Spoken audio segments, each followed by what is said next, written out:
Good afternoon, everyone, and thank you for joining us for our monthly International Live for November 2023. My name is Niraj Patel, and I'm the Chief Equity Strategist at Itaú. I'm joined by our moderator, Marcelo Aagesen, who is the Head of Global Markets and Strategy. Thank you, Raj. Aviso para todo mundo. Primeiro, boa tarde, pessoal. Obrigado Good por afternoon, se juntar a gente everyone. aqui. Thank you for Como being sempre, a with nossa us. live As ela é transmitida usual, em inglês e em we português. have Veja simultaneous a língua que você interpretation prefere into escutar. English. You can choose the E language tem you tem prefer. botãozinho na And parte de baixo da there's tela a para little escolherem. button E with a globe bem-vindos de for novo. you to choose the language. Raj, Thank you once back again. to you. Great. So we have passed our one-year anniversary of hosting our monthly International Lives and want to thank everyone for joining us to listen to our topics each month. This will be our last monthly live for 2023 as we enter into the holiday season, and we want to wish everyone a happy and healthy holiday and a happy New Year's. The topic this month is to update everyone on the views from the strategy team and the investment committee regarding the international markets.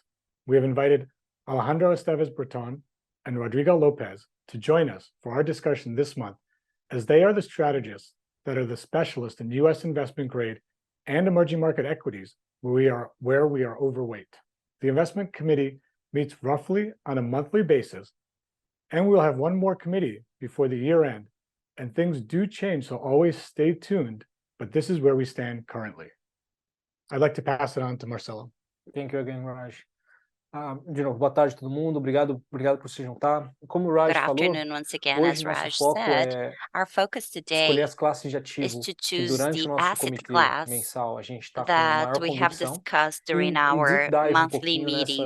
nessas classes de We ativo. really E para trust isso, in and deep dive in these dentro dos classes of membros do nosso assets. comitê, a gente And tem within the members of our Chief committee, we Equity have Strategist, a por chief exemplo, então a equity pessoa que é responsável pela strategist classe de or a ativos de person equities, who is de renda responsible for fixa, this de asset mercados class emergentes, or fixed qualquer classe de income, ativo que a emerging gente decida. markets, E as any duas que a asset gente tem maior type. convicção hoje com And quais the ativos via o two nosso we comitê are focusing on investment grade, is bonds com investment grau de grade. investimento americanos, e trouxemos o Alejandro Breton, We que é o Chief brought Alejandro Fixed Income Breton to talk about Strategist, that, com mais de our 20 anos de fixed income experiência, se strategist juntou ao Itaú em with more than 2020 25 years of e já experience. passou He no started working for Citibank, no Itaú 5 years Santander e ago, até but numa he's carreira worked de for corporate Santander, na Citibank, Abbott. and even a corporate E na parte de equities, career in mercados Abbott. emergentes, And for que o Rodrigo equities Lopes and emerging o markets, we estrategista have Rodrigo responsável, o Chief Lopes, the Emerging Market Equities, chief emerging market também com uma equities carreira strategist. fantástica, He quase has a 10 anos já no fantastic Itaú, career desde with us. 2014 He's com a been with us gente, for já more passou than na 10 Lehman Brothers, years. passou no JP Morgan He's worked e for veio aqui com a JP gente. Morgan, Então, Lehman o plano Brothers, de hoje é a gente and passar he's pouquinho come to nessas classes de us, ativo and e we explicar want to por que cover a gente tem these maior classes of convicção assets and explain why em cada uma we dessas. are more So, relying again, more thank you very on much for the these introduction. two I think the assets. best way for us to start, Raj, is maybe with an overview of the committee. How do we position ourselves? How is the methodology behind portfolios and asset classes, and how much each one of them weights on our clients' portfolios? Yeah, so just maybe to set the stage for everyone in terms of how we think about international markets, how the committee thinks about it. We have a risk profiles. So each client, working with their bankers and investors, come up with the right risk profile for them, and that determines the category and the amount of risk that is needed for each individual client, and that is then used to structure a portfolio. If you look at the three main risk buckets, we have a conservative, a moderate, and a growth profile, and then we have different weightings between fixed income and equities, and then also, if it makes sense, alternatives, investments like private equity and hedge funds.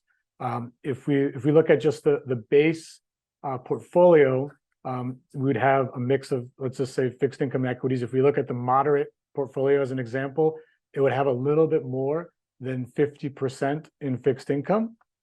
And then within that, it would have US investment grade, which is actually the highest weighting, even in a neutral basis, then followed by emerging market debt and US high yield, and then US Treasuries being the smallest weighting. Again, this is for the moderate risk profile. If you go into equities, that's the remaining piece. And within the equities, US equities is by far the largest weighting. So it is, the largest equity market globally. So it's reflected in terms of the weighting if you look at the base portfolio for the moderate risk profile. And then it goes, down the list of European equities, then emerging market equities, and then Japan being the smallest weighting when you think about the portfolio. So that just gives you a quick overview of how we think about it. Like was mentioned before, we meet roughly on a monthly basis, and we make tactical views. And we brought the two strategists that are the specialists to discuss their views and thoughts on the asset classes that they follow more closely than others. Perfect, Raj. And as you mentioned, during the committee, we discussed where should we deploy tactical moves, such as overweight in emerging market equities and U.S. investment grade bonds, for instance, where we are right now, which is a shorter term review, not the 3 to 5 years from the committee. It's more something around the 18 months, a year to a year and a half, where there are dislocation in the market where we say, you know what, this is a very good risk-adjusted potential returns, and we want to be a little bit overweight in those asset classes. So again, very comprehensive, so I appreciate for that. And I think it's very good to have both of you, Alejandro, Rodrigo, thank you for joining us. I would like to start with you, Alejandro, if you don't mind. Feel free to introduce yourself. Of course, I'm sure that my few words does not make justice to your brilliant career. It's a pleasure working with you.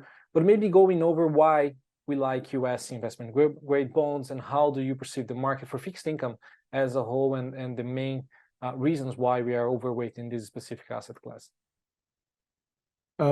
Thanks, Marcelo. Thanks, Raj, for the invitation. It's a pleasure to be here. Hopefully, it'll help everyone that joined.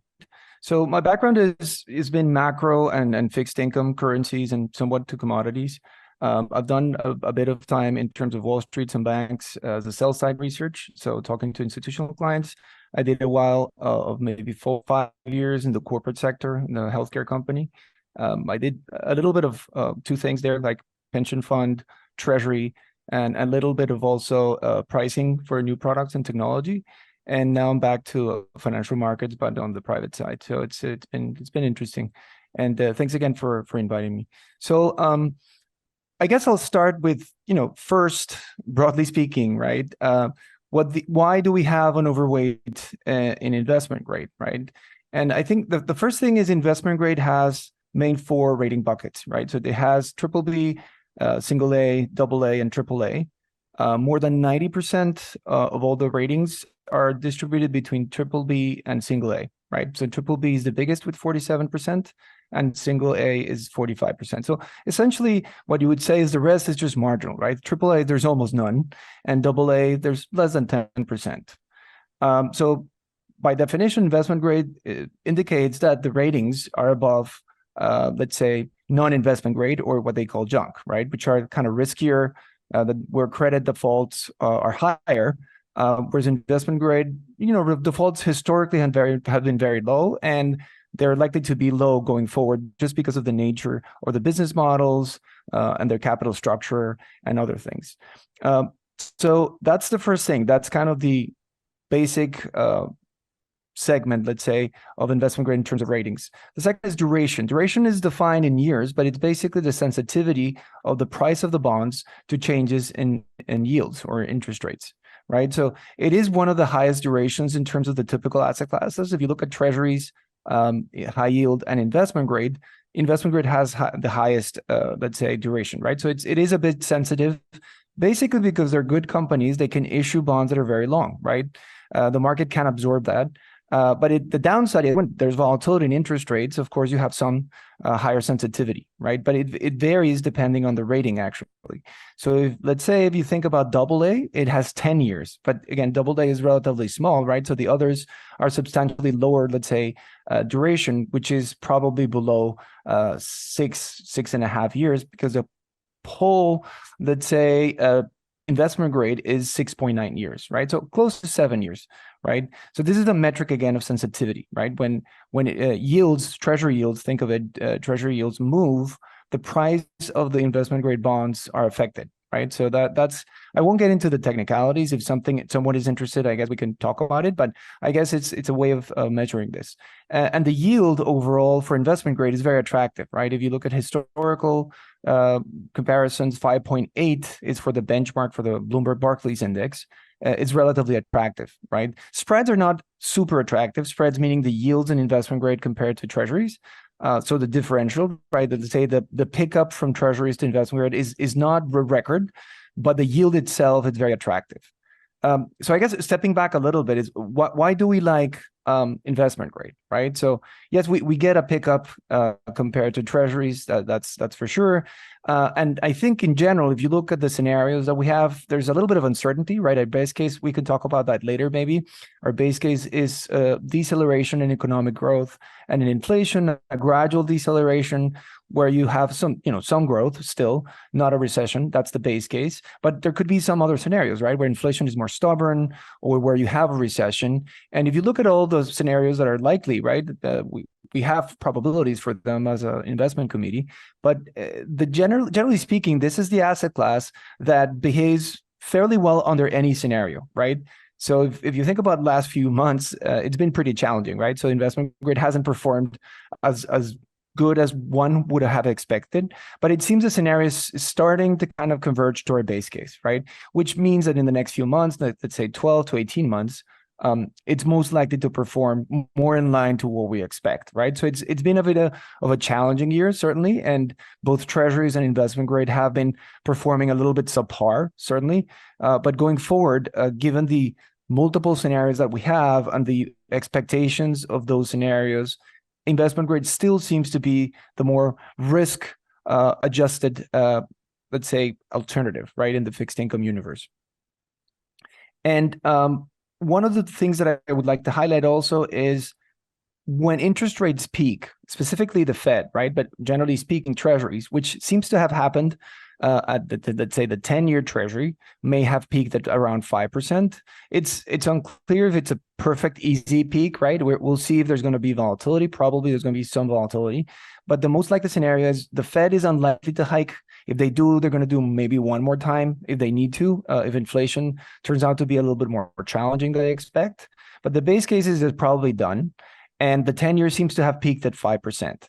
If that's the case, be it gradual or, stable or not, we'll see. But if a peak is a peak, right, and probably we've reached the peak, investment grade is likely to perform very well, especially in a soft landing scenario, right? If you have a recession or financial crisis, spreads could widen, meaning investment grade yields could underperform treasuries, right? Because everything that has some risk will underperform treasuries. But that's not our base case scenario. So in that sense, this is kind of the reasons, these are the reasons why we like investment grade overall for the next 12 to 18 months. So I guess that's from my side. Not sure if there's any questions or if you would like to kind of, focus on something specific. Back to you, Marcelo. I've been getting a few questions, but we can get back to that. That was very insightful. Thank you, Alejandro. I appreciate it. So in summary, I could say attractive yields, but also defensive play almost in any scenarios that we have, at least from the committee perspective. I'm being very oversimplifying things, but this makes a lot of sense at the level that we are right now. Even though spreads are not the most compelling case, we still have money to deploy in case things get more attractive from that standpoint. That's pretty good. I'm gonna Marcelo, try to organize sorry, questions. maybe I can add one more thing. Now that you mentioned this, I think the other thing that's very interesting about investment grade is that it has been showing signs that the EBITDA margin is improving, right? Whereas if you look at high yield, actually the EBITDA margins are starting to deteriorate, which is a little bit of a divergence, right, between quality and non-quality, which I think is also part of the reason why we like it, because the fundamentals themselves are proving that stronger business models that have more pricing power are going to perform better in a slightly more challenging environment, right, which is the base case. So thanks. No, perfect. And then the quality versus non-quality discussion is being permeating equities as well. And I'm sure to get that from Raj here in a few minutes. But that was, again, very insightful. Acho que a gente pode passar para você, Rodrigo, de novo. Obrigado Maybe por we estar aqui. can give the floor to Rodrigo. Once again, thank you for being here. It's such a pleasure to have you here, to be able to talk to you. I know I haven't said everything you've been through in your career and all your achievements, but I'll go straight to the questions. I have a question for you. How do you see asset classes? There are a lot of countries and sectors. What's your perspective, and why do you say we over